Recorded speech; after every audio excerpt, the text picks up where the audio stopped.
హైడ్రా తీరు అంతు చిక్కడం లేదు. FTL buffer జోన్లో ఉండే ఏ కట్టడాలనైనా తొలగిస్తామని చెప్పింది. ఇదే సమయంలో ఆయా ప్రాంతాల్లో నిర్మించిన విద్యాసంస్థలకు ఎడ్యుకేషన్ ఇయర్ ముగిసేదాకా అవకాశం ఇచ్చింది. వేసవి సెలవుల్లో వాటిని కూల్చేస్తామని క్లారిటీ ఇచ్చింది. కానీ వాస్తవ పరిస్థితులు ఇందుకు విరుద్ధంగా ఉన్నాయి. ఓవైపు సెలవులు ముగుస్తున్నా బఫర్ జోన్లో నిర్మించిన అక్రమ విద్యాసంస్థల భవనాలను కూల్చేయలేదు.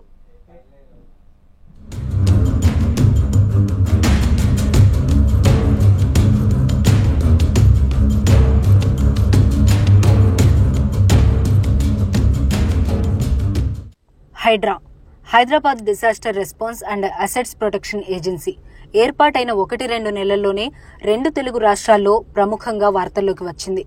పలువురు రాజకీయ, సినీ ప్రముఖులకు చెందిన భారీ నిర్మాణాలను కూలుస్తూ సంచలనాలకు తెరతీసింది. చెరువులు మరియు బఫర్ జోన్లలో ప్రభుత్వ భూముల్లో వెలసిన అక్రమ నిర్మాణాలపై ఉక్కుపాదం మోపుతూ ప్రజల మన్ననలు పొందింది. ఇదే సమయంలో సామాన్యులకు చెందిన నిర్మాణాలను కూల్చివేయడం, అప్పులు చేసి కట్టుకున్న ఇళ్లను ఉన్నపళంగా కూల్చివేస్తుందన్న ఆరోపణలతో హైడ్రాకు కొన్ని సందర్భాల్లో చెడ్డ పేరు కూడా వచ్చింది.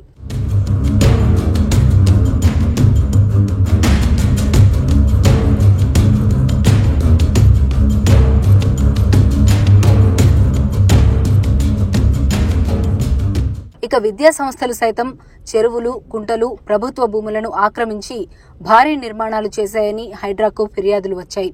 అందులో ప్రముఖంగా మాజీ మంత్రి మల్లారెడ్డి అల్లుడు రాజశేఖర్ రెడ్డికి చెందిన పలు విద్యాసంస్థలు ఉన్నట్లు ఆరోపణలు వచ్చాయి.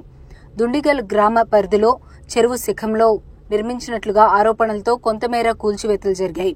తర్వాత వేసవి సెలవుల్లో పూర్తిగా కూల్చివేతలు ఉంటాయంటూ అధికారులు వెళ్లిపోయారు.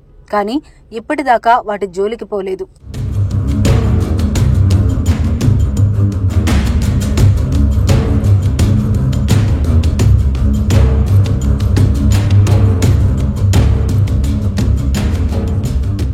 ఇక పాతబస్తీ సలకం చెరువులో ఫాతిమా కాలేజ్ నిర్మాణం జరిగిందని హైడ్రాకు ఫిర్యాదులు వచ్చాయి.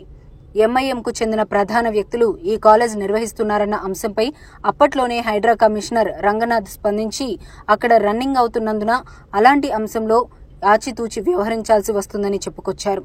చెరువులు ఎంత ముఖ్యమో విద్యార్థుల అకాడమిక్ ఇయర్ కూడా అంతే ముఖ్యమంటూ యాజమాన్యానికి కొంత సమయం ఇచ్చింది. నిర్ణీత గడువులో భవనం మార్చుకోవాలని స్పష్టం చేసింది.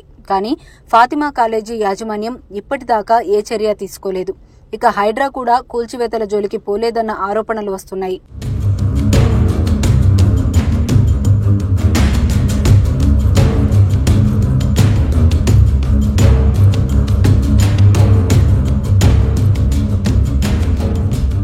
ఇక ఎమ్మెల్యే పల్లా రాజేశ్వర్ రెడ్డికి చెందిన మెడికల్ కాలేజీ నిర్మాణాలు సైతం బఫర్ జోన్లో ఉన్నట్లు తేలింది. పోచారం మున్సిపల్ పరిధిలోని వెంకటాపూర్ విలేజ్ నాడెం చెరువు బఫర్ ఎఫ్డీఎల్లో ఉన్నట్లుగా ఫిర్యాదులు వచ్చాయి. దీంతో వాటిని కూడా పరిశీలించిన అధికారులు మెడికల్ కాలేజ్ నిర్మాణాలు ఎక్కువ వరకు చెరువులో ఉన్నట్లు గుర్తించారు. అయితే విద్యా సంవత్సరం మధ్యలో ఇబ్బంది పెట్టమంటూ కాలేజీ యాజమాన్యానికి గడువిచ్చారు. కానీ సెలవులు పూర్తవుతున్నా ఇప్పటిదాకా ఎలాంటి చర్యలు తీసుకోలేదు. ఇక అక్రమంగా నిర్మించి వ్యాపార కార్యకలాపాలు నిర్వహించే ఏ ఒక్క నిర్మాణాన్ని ఉపేక్షించమన్న హైడ్రా వాటి జోలికి కూడా పోలేదన్న ఆరోపణలు వస్తున్నాయి. అంటే ఇలాంటి అంశాల్లో ప్రభుత్వం పాలసీ తీసుకోవాలి అన్నదే ప్రధాన అంశమని మరికొందరు అధికారులు చెబుతున్నమాట.